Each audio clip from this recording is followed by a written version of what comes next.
What's good, everybody? Welcome to the Cipher podcast powered by the good people at Popular Nobody. This space is where we decode life, the journey, the grind, the setbacks, the wins, and everything in between.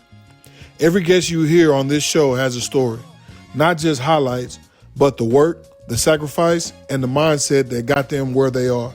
We talk life, we talk sports, we talk growth. And at the end of every episode, our guest will pick a letter from the word Cipher. Cipher stands for Cultivating Intelligence, Physical and Mental Health, Energy to Restore Faith. This isn't about being famous, popular nobody.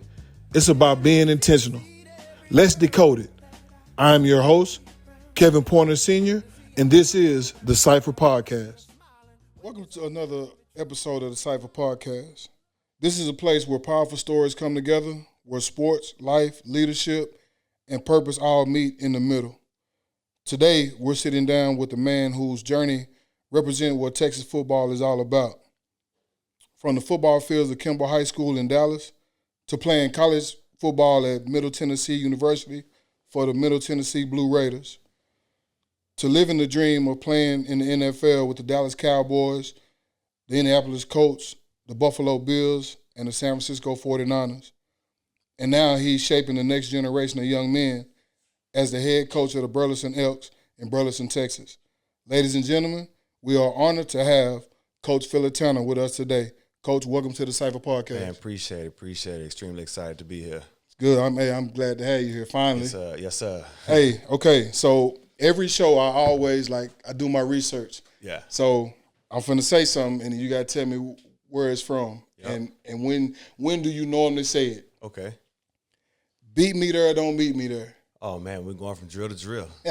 From drill to drill, man. Whether it's drill to drill, offensive team, unit, whatever it is. Right. If you're useless, you're useless. Right. Yeah. That's a kidism. Yep. A kidism. That's what it says, a kidism. Okay. All right. Growing up in Dallas, and right now, DISD is killing in basketball. Like they're rolling. How was coming up as a kid in Dallas? My pops used to take me to the Kimball football field for the Battle of the Bands back in the day, right. Stuff like that. 'Cause that's where it was at. But for you, growing up, was it okay? I'm gonna be a Knight, or how was that? No, it was definitely that. 3606 South Westmoreland, man. That's all I knew. I started at Thomas Tolbert. Went to T.W. Brown, and you just across the fence at that point. Right. They do a wonderful job of building the bridge. Coach Buck, Devon Forrest, just got in the Hall of Fame for wrestling over at Kimball. Man, he's been there for everybody. And he was able to get on you because I'm sure he had got on your dad. Right. And probably went to school with your granddad. Right. So it was always that 3606 through his blood. Right. And it meant something to him. Right. So he was in a community. We always called it across the fence. Because our middle school, the only thing separated middle school, T.W. Brown and Kimball, was a fence. Okay. So he was always across the fence. And if you ever got called to the fence, that was a badge of honor. Uh-oh. If you got called to the fence, that means you're doing something right. That's good. So it was always that from James Jones, can we go over there, look at Sprague, and see those guys play. A lot of my guys are older than me, but it just come from, you always was, I can't wait to get up the hill because the elementary school is down the hill from the middle school. Okay. So it was always a lineage, and you seen your brothers or your older siblings, and it was real thick in the bloodline. That's kind of how Dallas ISD was when I was growing up, when I was in school. It was bloodline. If mama went to Kimball, daddy was at Kimball, you was going to Kimball. Right, no matter what. No matter what. Yeah. Nowadays it's a little filter where you'll see, a mom, parents of Kimball and their kids, at a Duncanville or a Sauk or, Lancaster. But when we was growing up, it was you at the K. Right. You at the K, and it started from when you was in elementary. You always understood, I'm a KK all day. Right. Was running back the position coming all the way up, or was it? Yeah, man, it's funny, man. My first position in Little League, man, I was a center. I was a center, little chubby kid. I was centered, and they seen I can move a little bit, right, and move me to guard. And all I wanted to do was pull. Let's just run counter, coach. So I was extremely good at pulling. Man, this was Daniel, the Oak Cliff Cowboys, right? Oak Cliff Cowboys. Shout out to Oak Cliff Cowboys, man. So I was a pulling guard. And once they seen me pulling, they said, "Man, we might need to put the ball in this man's hands." Right. And shoot, that was history right there. Shout out to Coach Mike Phillips, the first one that said, "Let's put a football, see if this kid can tote the pill." Okay. When you look back at those years playing high school football, what do you remember most about the atmosphere, the competition, the brotherhood of Texas high school football? Man, it was especially. I mean, I'm a kind of separated. Texas high school football from an inner city perspective, I think, is different from Texas high school football from suburbia, or rural. Like the inner city Texas high school football is different because you're in survival mode. Yeah, it's survival mode. It is, man. This is my way out. Right. And not so much of way out of inner city, but this is just my way out of just getting in trouble. Yeah. Can I be in a program if I get 2 extra hours on campus where I'm safe, I'm around people that care about me, or I'm going home to an empty home, or you're in the streets, you have no idea, what tomorrow may bring. Right. So Texas high school football in inner city, especially in Oak Cliff, man, it was a way of life. It was a place of solace that you paid homage to. It was a social club too. It was a social club. It was a safe haven. Yeah. So it was much more than what guys see on Friday nights. And it just means something to you. It means more to you when you grow up and you go back to your unions and just the locker room. It was all like-minded guys. Right. Buy-in was there, because we was all facing the same adverse times. We all had the same struggles. So the buy-in was there. Coach never had to talk about buy-in or culture. We was born into the culture. Yeah. And we was born into that. Like people talk about the product of your environment as if it's a negative thing. Nah, we turned into what it was, the grit. We just knew grit. Yeah. When you waking up, you got to walk to school in the rain. You got to find a way, catch the bus. 466, 548. Shout out to Dart. Right. So when you got to jump on a city bus, it just builds a type of resilience. Right. And that resilience we just naturally had, and we was able to exemplify that through football. We was able to come together and be with each other through a football team. And I honestly feel like that's what's missing. Most of the kids these days is more cookie cutter than, some cats don't have to go outside and mow the grass and, pick up the trash or go rake leaves with your grandfather and, stuff like that, just to build that stuff in your neck I can't do nothing about it now. I really don't want to do this, but come football practice, I'm going to make somebody else pay for it, but we all going to, like you said, everybody being on the same page when it comes to, Friday night, it's on. Like whoever come off that bus,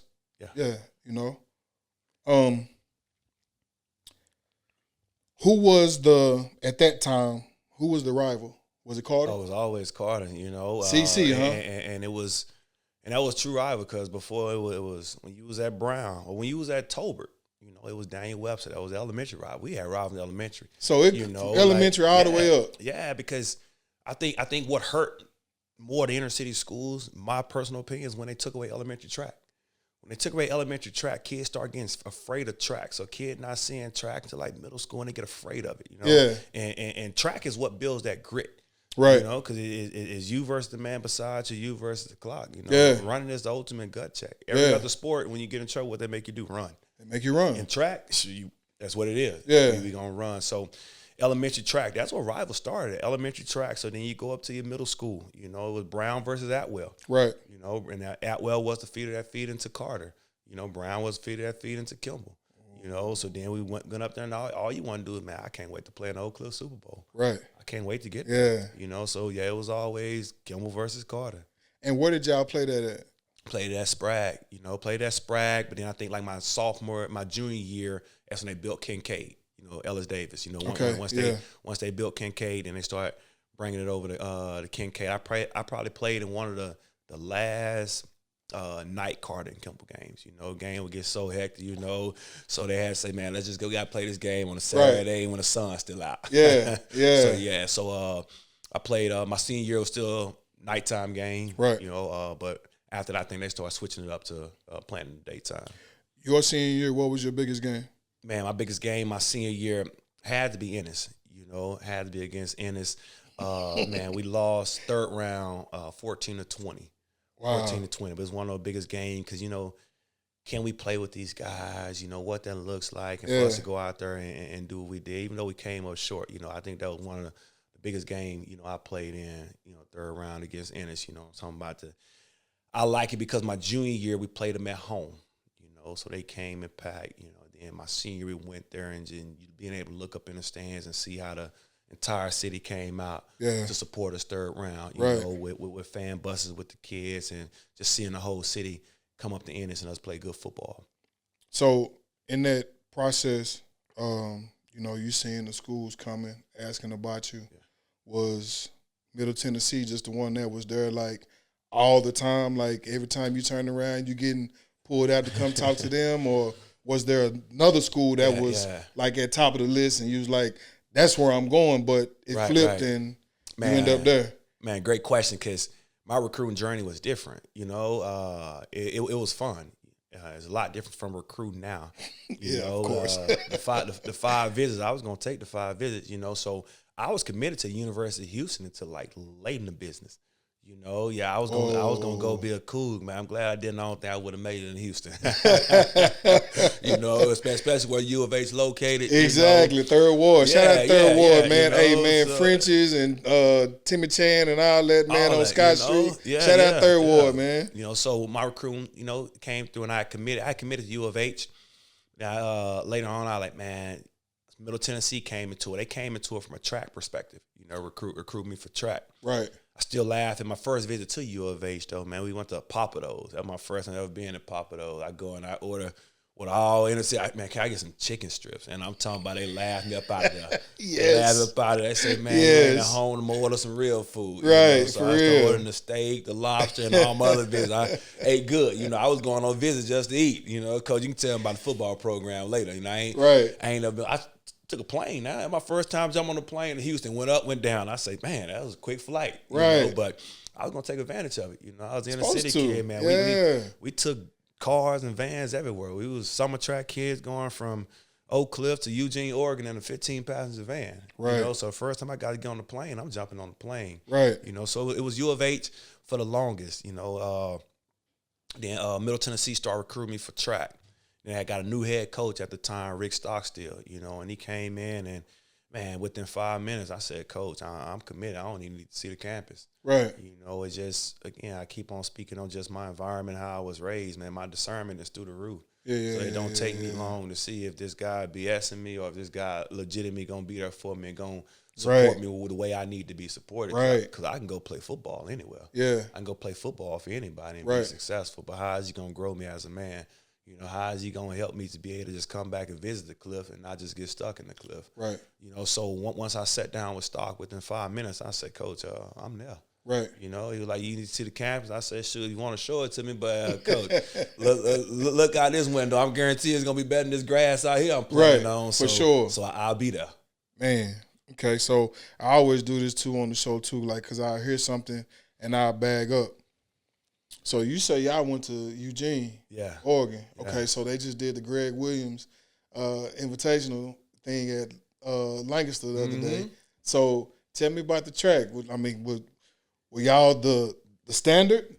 Again, I don't like to brag much. No, hey, man, that's what this is for, man. This is that toot your horn, man. Greg Williams is still my guy to this day, and he'll tell you now, KK all day. Now, we set the tone. We set the standard. Right. We set the standard. Now, as far as a 4x4, Lancaster had that, Ben had that. But when we get to the 4x1, the 4x2, 2006, 2005, 2004, KK all day. Right. And anybody tell it to you. I mean, only person that kind of got the best of that state was those Texas City boys out of Houston. You know, man, we just had that conversation. I was telling people that's about the only thing that Houston is running is track. Everything else is us. And that was our rivals in summer track too. Houston Wings, Track Houston. You know, we always that was our toughest opponents. Right. You know, we always went back and forth from USA Nationals. You know, and then jumping into school track. But we ran it now. We ran the city. That's what I'm talking about, man. And anybody that was ever on the track, they'll be able to contest to that. Shout out to the K, man. Like, you know. Hey, so tell me about getting to Middle Tennessee and being on the dark side of the ball. Yeah. So I got go to Middle, you know, again. Took a Greyhound in the middle about 15 hours. Jumped off the Greyhound, like, man, where am I at? Right. So you naturally start questioning yourself, like, man, first time out of the city, and pretty much you're on your own per se until you figure it out. Yeah. So all I want to do was ball. You know, we had our first 7-on-7, had our workouts, summer workouts. I'm going through it, I'm killing it. You know, but the first thing that kind of woke me up was, I'm like, man, I'm gonna get up at 6 a.m. I'm going to do the extra. I'm going to get up at 6 a.m. and go work out. And I'll leave my dorm room as cats coming in. I say, oh, it's different. Yeah. You know, it's different. Let me turn it up a notch, you know. But my goal was I wasn't going back home empty-handed. I heard that. I wasn't going to do that. So I was going to figure it out. So I got out there. We're going through summer workouts, conditioning, practice and stuff. And I'm just seeing, kind of looking at the depth chart, man, they loaded at the running back spot. So the head coach come sit me down. Was like, I'm not going to let you red shirt. We got to have you on the grass. You know, you're too good of a player not to be on the grass. Right. He said, I'm going to go look at you at, have you ever played defense? I was like, nah. You know, but if that's what I need to do to stay here, the coach, then sign me up. Right. You know, sign me up. So with the defense, starting that nickel, you know, played a little corner. And then after that, my freshman year, then they brought me back over and let me toe the pill. Once you told the pill. Yeah. Then once you touched it, it was. Man, you already know what it is. It was over with. It was over with. Okay. All right. So, 3 years there or all 4? Nah, I actually did 5 at Middle. Okay. So I was gonna come out after my third. After my third, you start hearing like, man, this cat can get drafted, and agents start reaching out to you, and you start hearing this, and you start hearing the rumbling. I'm like, hey, man, this may really happen, you know? Because again, playing ball in high school, it was never I'm playing to go to college. It was, man, I'm out here with my guys. Right. I'm out here with my guys. So club, we playing football. You need here, I can go to college. Cool, I go to college. College was the same thing, man. I'm just here to play football. Yeah. Graduate. You know, it wasn't until like my junior year that I started saying, man, I can go to the league. Yeah. You know, so I go in. I think I went off against North Texas my junior year, like 301 all-purpose yards, 6 touchdowns, like kick return for a touchdown. And that game, then I went off against Louisville. They was ranked number 11 in the country. Right. Hit them across the head for a Bill 90, 3 tuds. I said, yeah, I'm about to get on up out of here. So I go talk to my head coach because he was always the guy I went in. I just always sat down and chopped it up before I made any big-time decision because of 2006. He came in 3606 South Westmoreland and said, look, I'm going to take care of you for the rest of your life. Right. So I said, all right, cool, let me just run this bomb. I said, coach, I'm thinking about leaving. Like, nah, PT, man, come back and get your degree. Yeah. You know, come back for your senior year, get your degree. I said, man, nah, I'll come back and get that later. Right. He's like, nah, once you get a little jingle in your pocket, you ain't worried about no school. So I said, all right, coach, you know, I'll go ahead and come back. You know, came back, second game of the year, playing against Memphis at home, tear my MCL. And he come out on the field because he always had a rule, like, unless you get carried off on a stretcher, you know, don't lay down on the grass. You know? Right. So as soon as I went down, I felt it. Tried to jump back up, fell back down on the grass. He was the first one out there, and he had little tears in his eyes. He like, man, I apologize. I'm like, nah, coach, it's all good.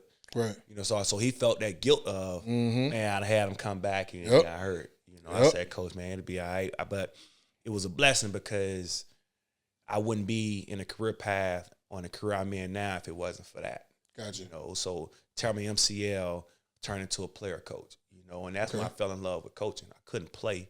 I didn't want to disappear from the program. Right. So, coach, let me just coach this year. Yeah. You know, let me coach, learn the game more, learn how to coach, learn how to communicate. Yeah. You know, so did that my true senior year. I was granted a red shirt by NCAA, came back my 5th year. So that's where the 5 came from. Came back my 5th year, played course, dropped off everybody draft board, but hey, everything happened for a reason. Right. I still got there, snuck in the back door, and did what I had to do. Okay, so let's talk about the back door. Yeah. So you not at the big draft party stuff and all that type of stuff. So was it just okay? I'm gonna keep working out till I get a phone call. Yeah, that's exactly what it was. But then I came out of the weird year. Anybody came out 2011 lockout year. Yeah. So I came out 2011 where it was real strange. We didn't know if we was gonna have football, anything like that. So as a player, once you get to that point, you always want to get drafted. It's just something about hearing your name. Of course. Of course. Whether you hear your name, well, you still got to make the team. But as a young guy coming out of college, you want to hear your name called. Right, Didn't hear my name called. So that year, it wasn't any undrafted free agents, at the time until the lockout opened up. So once the draft was over, last pick of the 7th round, boom, everything shut down. You don't hear anything. So I'm talking to my agent, I give him my options. I'm like, all right, cool. I just want to play football. So I think they had the UFL at the time. She like, they going to do a draft. I got drafted like 2nd round, second round with them. So I fly out to Hartford, Connecticut, because there's no NFL right now. And it was explained to me, if you sign his UFL deal and the league open up, you won't be able to get out of your contract. Like, man, I face that bridge, I cross that bridge when I get there. Right. I just want to play ball. Yeah. I want to know I'm going to be on somebody's football team. So I fly out to Hartford, Connecticut, and we out there for like 2 weeks. No meetings, no nothing. I'm like, man, what's going on out here? Yeah. Call us in the room and hit us with, hey, man, the league got shut down. I'm like, oh, man, what now? So I said, I can't go back to the cliff, man. Just fly me back to Murfreesboro. That's where Middle Tennessee was. So I go back to Murfreesboro. I'm just working out every day. Agent calls saying the league's supposed to open up. League's supposed to open up. So be looking for a phone call. She tell me this on a Monday. Wednesday, I get a phone call. Area code 972. So, I somebody from the crib, so I pick it up. Hey, like, man, it's Skip P from the Dallas Cowboys. We want to give you an opportunity to come play. First thing goes to my head was, man, who playing on my phone? Right. Man? Who playing on my phone? So he was like, no, I'm serious. Like, we ain't got a big signing bonus to give you. We just got to give you an opportunity. I said, that's all I need. Yeah. That's all I ever needed. Right. And that goes back to that resilience and grit that you just get from being an inner city kid. Yes. You just cut from a different cloth. Right. So right. Once you say opportunity, I say, I'm there. If y'all gonna crack the door, I'm gonna kick it down. Right, for sure. I'm gonna kick it wide open. For sure. And that's exactly what I did when I got there. Who's in that room once you got there? Who's in the running back room? Yeah, so the running back room is me, Felix Jones, Tashard Choice, DeMarco Murray, and it was a one more. We had just drafted Demo, out of Oklahoma. Right. Fee was the number one guy. Of course, TC was there. Yep. And TC, my dude. Shout out to Short Choice, man. Yeah, hey, man, look, man, we're trying to come out to Detroit, bro. Yeah. We're trying to come out to Detroit, bro. Hey, man, shout out to TC, man, for real. Yeah, and to this day, man, TC's still my guy, man. Because TC was one of those dudes. He helped me out a lot in the league, and we competing for the same spot. It break down to it. Jerry said, I'm keeping 3 running backs. That's it. It's 5 of us in the room. We looking around like 2 of us ain't gonna be here. Right, for sure. 2 of us ain't gonna be here. So they end up letting TC go, another back, and they end up keeping me, Fee, and Demo. Right. So just that testament, I tell guys all the time, when you go into a situation, don't worry about where you're on the depth chart. Yeah, just go ball. Everything else will work itself out. Yeah. Just go ball and be a guy that can be trusted in the locker room. The coaches can trust you. The players rock with you. Just go be a guy and just do what you got to do every single day. Right. And it was eye-opening. Training camp 2011, after 2011, I went to Oxnard. We was in San Antonio. We was in San Antonio, Alamo Dome. It was hectic. You didn't see the sun, because we in the Hyatt. Bus come underneath in the Hyatt. Then, boom, you jump on the bus. The bus takes you to Alamo Dome, underneath, get out. So you inside the whole time. Your thing had off days, maybe every other Thursday. Right. First thing to open my eyes up, the first 2 weeks, I had 2 different roommates. I say, oh, they cutting cash left and right. I can't be that guy. Right. So on off days, I'm in the weight room, in the meeting room, studying extra. Yeah. Because I can't go home. I can't pass this opportunity. I can't let it slip through my hands. I got to go get it. Man, okay. So fast forward, get to guess San Antonio's over with. So now it's like, okay, I see how full the room is. Was it Joe Avazano? Yep. No, we had Jody Camillus.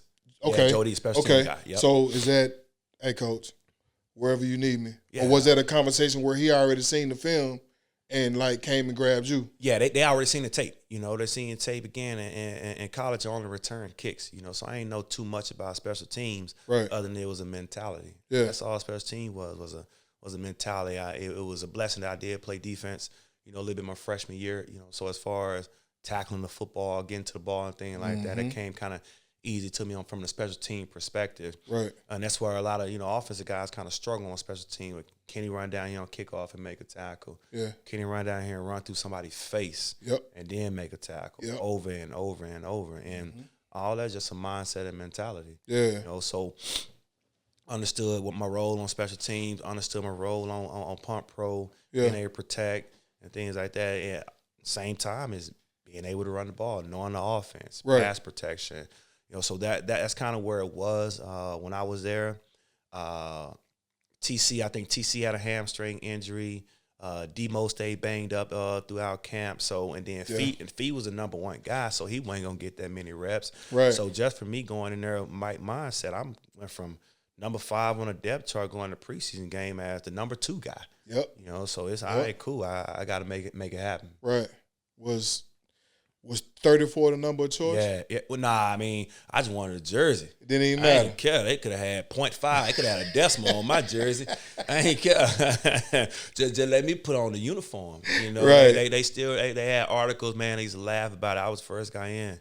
And I'm in meetings with my uniform on. Right. Why I said, man, I don't take this for granted. Yeah. You know, I don't take it for granted. I don't know the last time I take it out. They may come pick it up. Right. So let me enjoy this moment. Let me embrace it, you know, and let me like just live in it. Right. You know, be where my feet are and cherish every second, every moment I'm able to go in and put on an NFL uniform. So I'm in meetings, pants on, pass in, spat it up. Like, right. Coach, I'm going to embrace this, you know. You just never know. You never know. You never know. And just the fact that I went from working concession stands at Texas Stadium. Right. You know, we trying to raise money to jump on that 15 passenger to go to Eugene, Oregon. Right. I'm in Texas Stadium, you know, selling $50 nachos. You know, Jerry going to get his money. Jerry getting his Jerry money, man. Get his money. So I'm selling $50 nachos at Texas Stadium to being able to say, man, I get to put on this uniform. Right. You know, I get to have that star on the side of my helmet. So I never took that for granted, man. I cherish every moment. I was one of the first guys in, last guy out every single day. Right. So transitioning to when you were there, was Kit on his way out? Yeah, he was. Kit, it was Kit last year. Kit was another one. Kit and TC, that's why I said to this day, man, those are my dudes. Shout out John Kidner, man. TC, Kit, and then my boy Jay Holly. You know, Jesse Holly, you know. Hey, so Oak Cliff Bible Fellowship. Yeah. Jay Holly, man. I be seeing you over on the other side over there. Yeah. So Kit came in and Kit kind of grabbed me on his wing, you know, and we was been close, thick as thieves since. Right. So Kit was actually my quarterback. You know, so at practice, he was one handing me the pill. You know, preseason games, I'm playing with him. I'm in a huddle with Kit. Yeah. And he just taught me how to be a professional. Right. You know, and when he taught me how to be a running back, taught me how to be a pro. Yeah. Taught me how to handle my business as a professional. Right. You know, how to go about, how to be about in meetings, how to take notes, how to study, you know, and how to go out and give myself the best opportunity to make the team. Right.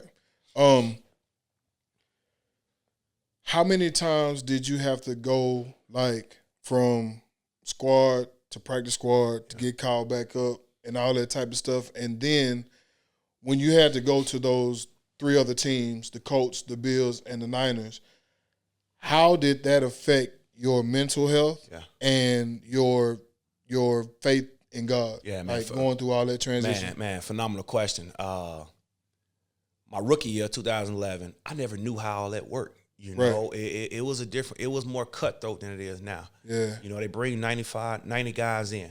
Yeah. All right. After week 2, boom, they chopping it down to 70. Right. Boom, week 3, they chopping it down to 45. So I'm like, I don't know how this worked, but I can't allow my focus and attention to go to that, to even worry about that. Yeah. All I got to do is worry about go out here and continue putting it on the line. Right. You know, at the end of the day, the chips gonna fall where they fall. Yeah. You know, so you only hurt yourself when you start saying, man, am I doing right? When is next cut? Man, I wasn't really concerned about none of that. Right. You know, I'm finna go out here and do my thing. Yeah. So of course, first preseason game, play a little bit. I think it was maybe third preseason game, Sunday Night Football, the infamous touchdown against San Diego. Mm-hmm. You know, the whole helmet come off and, you know, go in and still score a touchdown. To this day, everybody still remember that play. You know, and that play, that moment was, man, I'm here to stay. Right. You know, that was I can play on this level. Mm-hmm. To be able to do that and then run to the sideline, you seeing guys like Jason Witten, Des Bryant, TC, Sean Lee, me at the numbers, dapping you up, and it's like, man, I'm here. Yeah. You know, I'm here. You know, so of course the phone blew up, man. So because they interviewed Jerry, man, how do you cut a guy like Phillip Tanner? First thing Jerry Jones said was, "You don't." You don't. You know, you don't. So you hear that, and you hear your people hitting your phone up, man, you done made the team, you gonna make the team, and you enjoy it for that 10 minutes, then you put it away. Like, man, it's still work to be done. It's still work to be done. So it was preseason game 3. We're going to the 4th preseason game against the Vikings. Play well against them, and after that, it's okay, cool. We play them on a Sunday. Final cuts is that Monday, you know, and it's a situation where we at the Gaylord.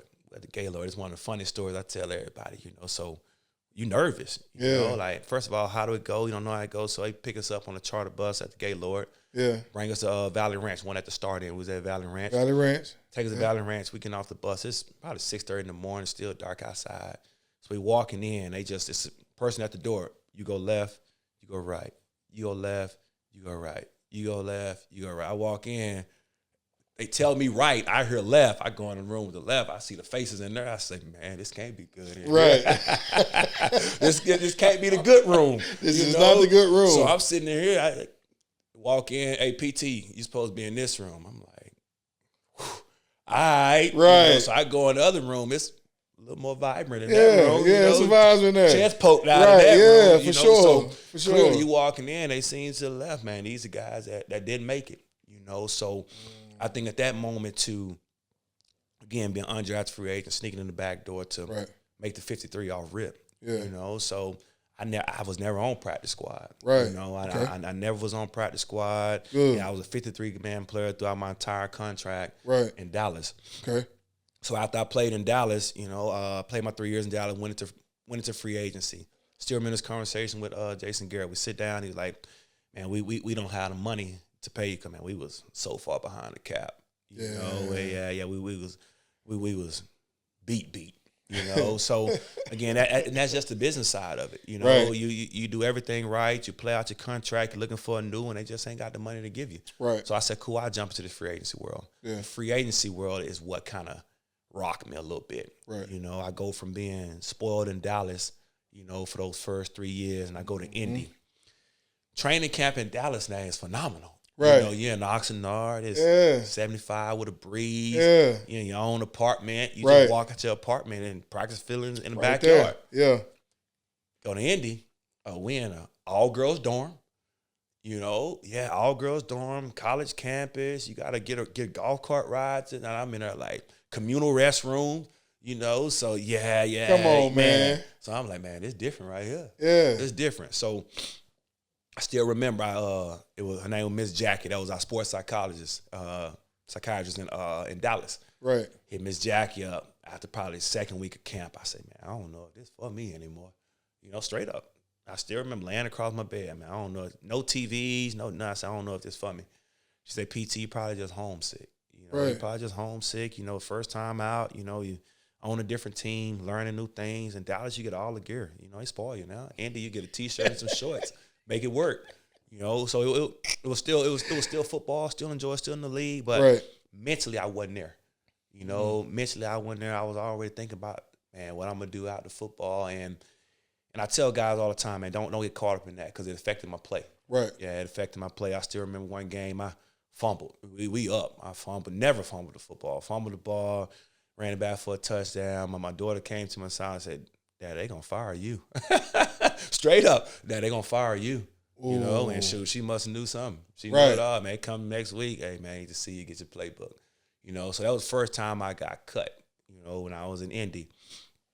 So I went from Indy, going through workouts, worked out I think in Seattle, worked out in San Fran, you know, and then boom, got a workout in Buffalo. Right. You know, Kyle Orton. So Kyle was there my third year in Dallas. You know, so me and Kyle rocked a lot. And that just shows you the power of a quarterback. You know, I get there and you're like, man, I want this guy. Go through workouts, kill a workout. Boom, that's when I signed with Buffalo, played the 1 year in Buffalo, then went to San Fran, played 1 year in San Fran. But ain't nothing like the crib. Nah, man. I mean, it have its plus and minuses. Now, right. Real football, man, it's Buffalo. Right. You know, when you talk about fan base, and I know Dallas Nation, Cowboy Nation going to try to shoot me for this one, but that Bills Mafia, man, it's unbelievable. Because at that time, we sucked. Yeah. You know, like the Bills rolling now. But you they know, there. At that time, we was bad. Yeah. And I guarantee you, from whether it's 0 degrees, 85 degrees, we up 100, down 100, Bills Mafia in there shoulder to shoulder. Right. And I ain't going to change. Right. You know, so it was true football there. It was more of a football atmosphere where it wasn't as media crazy as Dallas. Right. You know, it wasn't such a, I heard people say a circus for a better word. It wasn't as entertaining, you know. It wasn't a concert, you know. It was, man, we here to play football. We ain't got the bells and whistles. Right. You know, we just gonna go play football. Smash mouth football. And the first day, it's snowing outside, you know. I'm like, man, I ain't used to no snow. It's an indoor. So I stopped in the indoor. They said, nah, we still going outside. I said, so what we got this indoor for? what we got this for? You know? What we doing? Yeah, they just wanted to play football in Buffalo. That's it. West Seneca. Wow. Okay. Transition out, you know, San Fran, the last one. And you said, like, once you got hurt, that's when you was able to tap into coaching. Yeah. So, was that phone call like straight to Kit, or did Kit reach out to you? Man, it's funny. When I first started coaching, I hit my head coach up in Middle Tennessee, Coach Stock.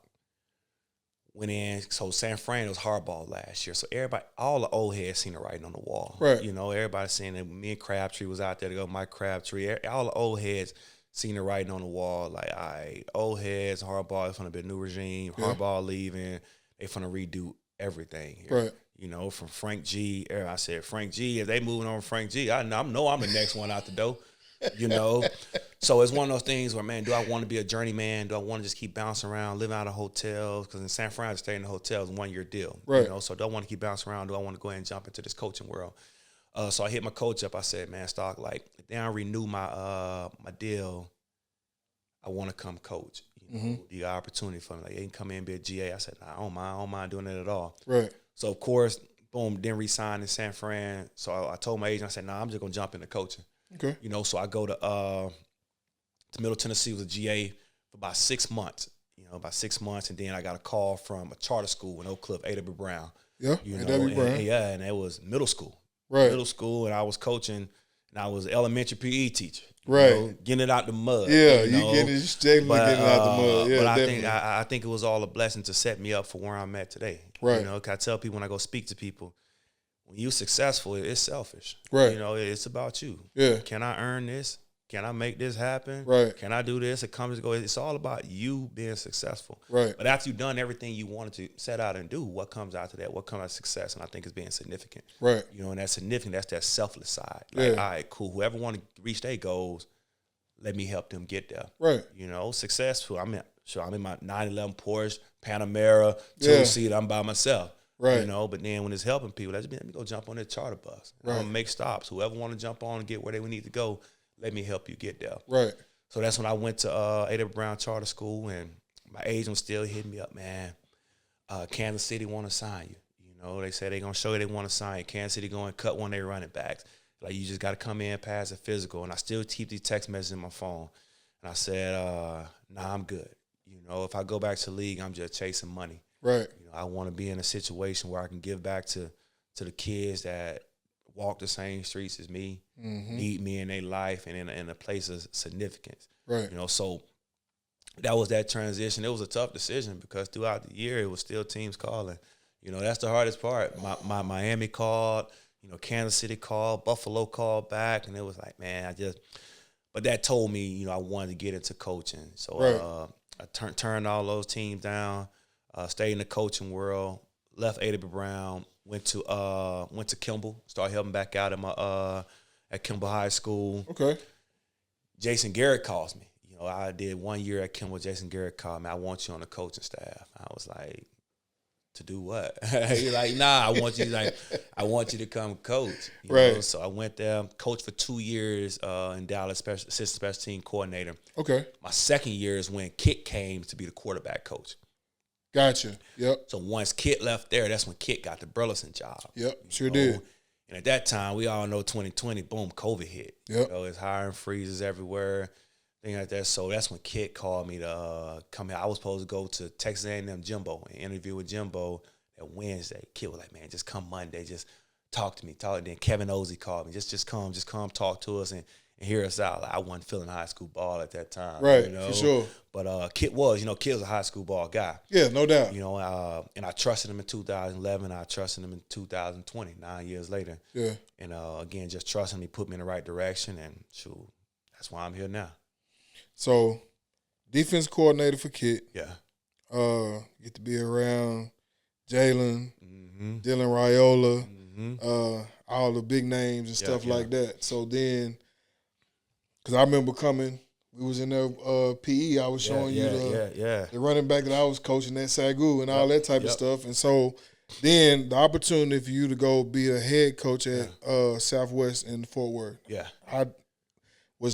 Did that come out of nowhere, or was that somebody sought you out? Yeah, so I thought to me, it came out of nowhere because my first year after coaching with Kit, Eastern Hills hit me up. Man, wanted you to come be a head coach. And I was like, at that time, I kind of sat on a little bit like, I don't think I'm ready yet. Right. You know, I don't think I'm ready. I want to learn a little more before I just go jump out there and take a head coaching job. Right. So I came back with Kit, did it for another year. Boom, Fort Worth hit me up. And I get the job, go through the interview process, all that, and I think back to it. That's why I tell people all the time, man, character sells. Character sells. You never know who's watching. People always say it's not what you know, it's who you know. I don't agree with that. Yeah. It ain't who you know, it's who know you. Yeah, who know you. It's who know you. Right. So just head down, doing all my work, doing my job at in Burleson. Apparently one of the AD's kid in Fort Worth, Dean Pritchett, his son played for me at Burleson.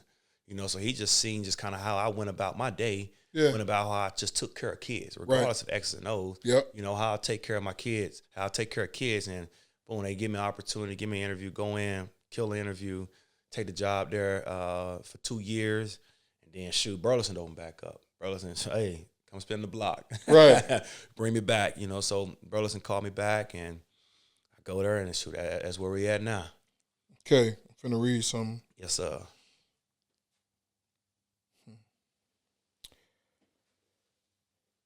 Tanner will build a team the right way. It will be a team that everyone in the Burleson community will be proud to support. He will develop his players both on and off the field and help turn them into young men who will be ready to take on the challenges that lie ahead once they graduate. They will be better off because of the experience of playing for Coach Phillip Tanner. It will be an experience that they will never forget and one for which they'll be forever grateful. Who said that? I don't know if it was Jason Garrett, Kid, or Ozzie. JG. Yeah. Jason Garrett. Yeah. Jason Garrett. Yeah. That's big, man. And, you know, for me, coming up, recruiting, I don't work there no more. It really wasn't recruiting. It was because I wanted to come see my guys coach, and stuff like that, because the atmosphere was something it was just something different. You know, of course, that was my first time being in an atmosphere where there's another team in the same town over that way. Yeah. You know, and so speaking on to that, like, is that a challenge knowing that a kid is supposed to be with you, but they over there? Yeah, it's a challenge, but it's, as I say, it's part of the game right now. Right. You know, so you don't get caught up in thinking about what should or what could have been. You know, you focus on the guys in the locker room. Right. You know, you focus on your guys. You know, I tell people all the time, it's hard to catch you're a fish looking at somebody else's line, you know. So I make sure I focus on the guys that sit in my locker room, and I pour into them daily so they understand, man, it's us against the world. You know, and that's our mentality. You know, whether they're out of here or not, it's always going to be a us against the world mentality, and we're going to build a house, and we're going to build it with the tools that we have in our toolbox. Right. That was one of the things you said in the when you met the parents, that, you know, it was y'all against the world. Yeah. So in the X and O standpoint of it, going into realignment. Yeah. Right? New teams, got to face, stuff like that. And that picture that I sent, and I'll ask you, what were you thinking when you were looking at that board? Yeah. You said it don't matter. Yeah. Line them up. Spot the ball. Spot the ball. Yeah, like you asked, you said, what was it thinking about? Like, the whole realignment, it's cool. It's a great spot to be. It's a great event. But at the end of the day, no matter who pop up on that screen, you got to spot the football. Right. You know, and that's if you don't have that mindset, your players won't. Yeah. You know, my summer track coach, Coach Buck, he's always telling me there's no such thing as paper champs. Right. So no matter who come up on that schedule, the game still got to be played. Right. You know, and that's where you want to let your guys know. When I first got a job at Burleson, that was the first thing folks said, wow, why would you take that job? Do you see the district they in? They got the Colleyfields. They got Argyles. They got this. I said, I'm here to play football. Right. Spot the ball. Right. Spot the ball. So realignment, it is what it is. It's going to happen again in 2 years. You know, right. And it's going to happen 2 more years after that. So regardless of where we fall, what district we fall in, we still got to go play 10 football games to try to grab, 5 or 6 more. So right. that's the mindset. We still got to play football, still got to figure things out. And that's why I believe the X's and O's will always be secondary to the whys of life. You know, to teaching these kids the whys of life, to inspiring these kids just to go out and work. Right. You know, go out and work. And it has to be their mindset and mentality every single day, because if the mindset is going to change because of who comes up on the schedule, now you got a kid not knowing who they are, and that's going to happen in life.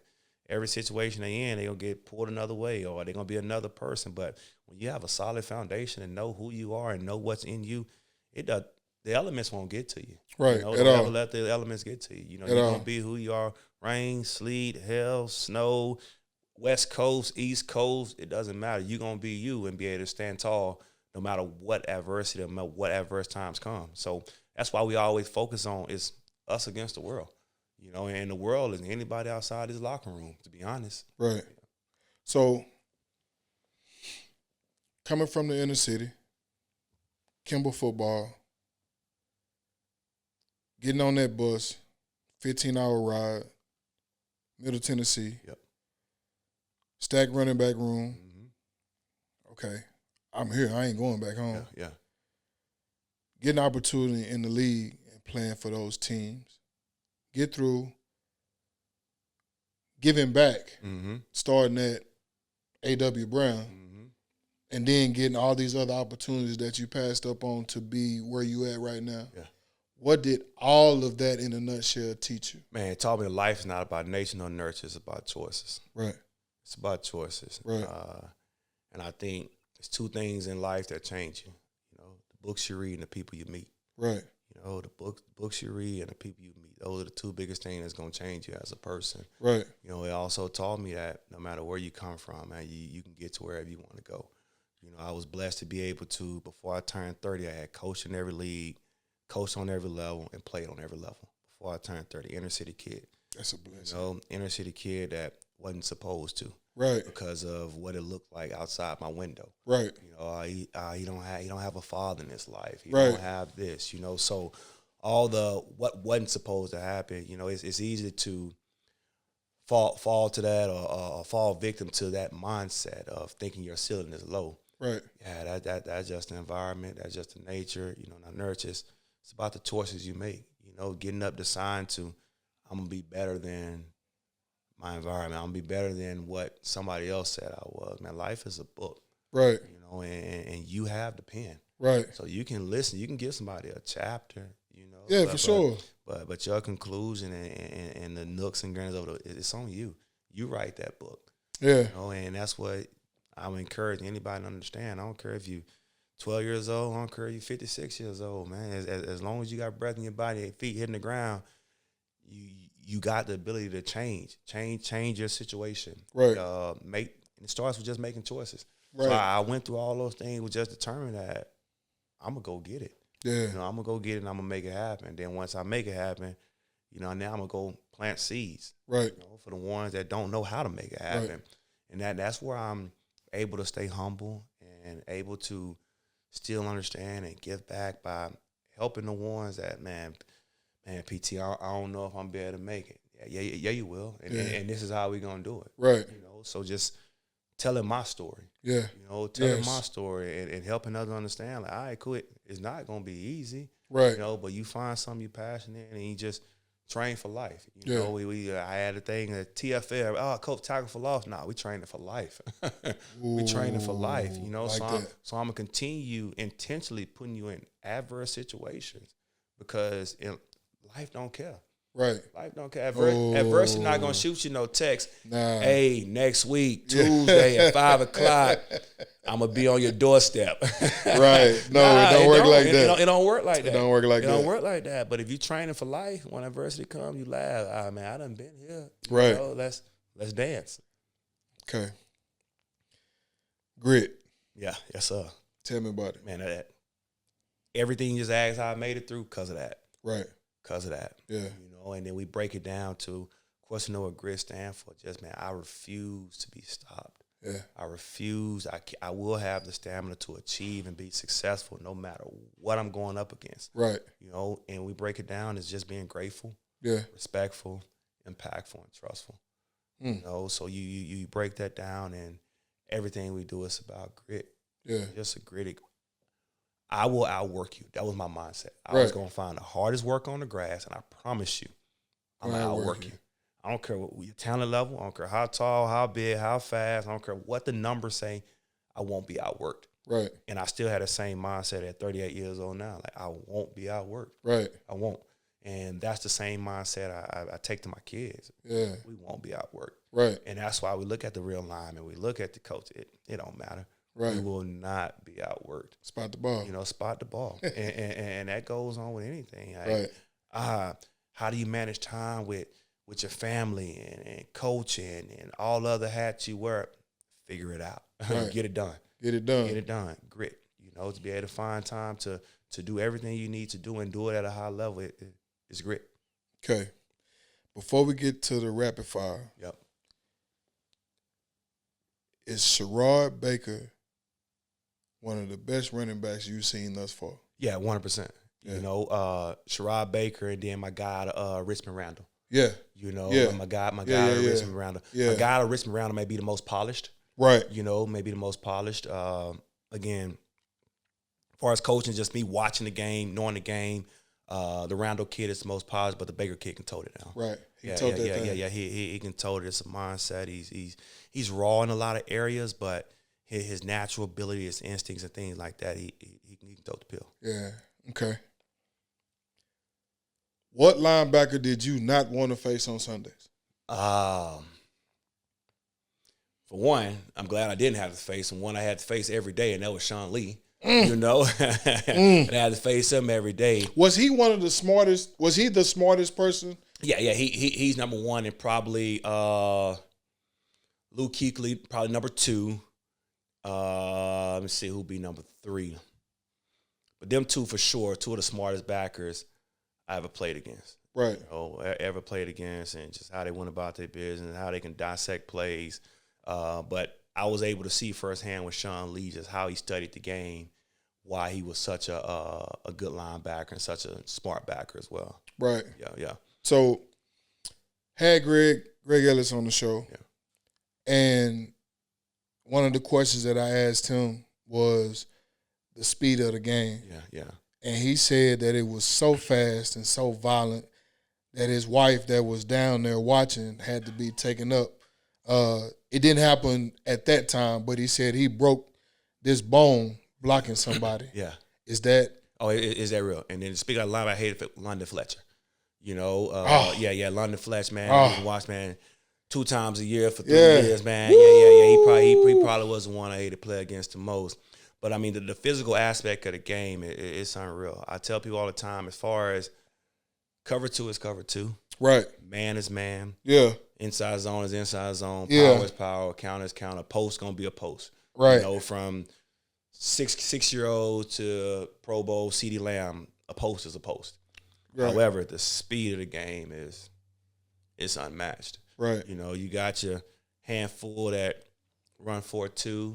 Yeah. You know, then you got, more than run 4.3, little tick more than run 4.4, and then everybody else run 4.5. Right. Everybody. Everybody else, So just the speed and physicality of the game is what separates the levels of it.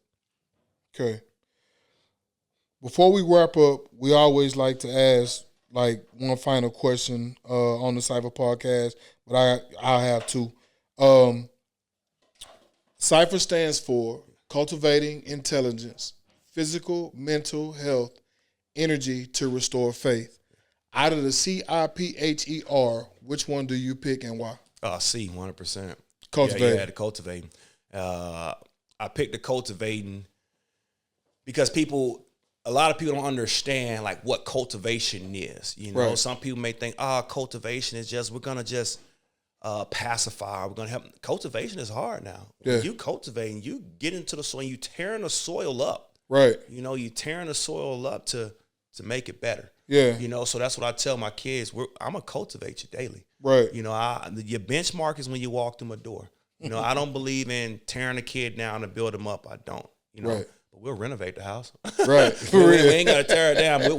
We'll renovate it though. We'll renovate the house. Yeah, and I think that's what comes with the cultivation. So that's I stand firm. That's one of my key pillars, man. Is cultivate. We're gonna cultivate. Okay.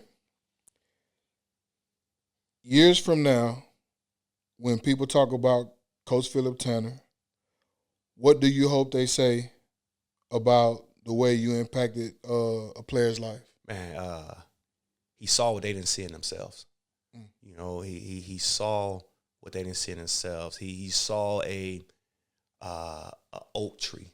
Right. He saw an oak tree in them. He saw that what they could be, and he poured into them every single day for them to get to where they need to get to. He was very selfless in building them. Right. A man of integrity that was going to be consistent every single day.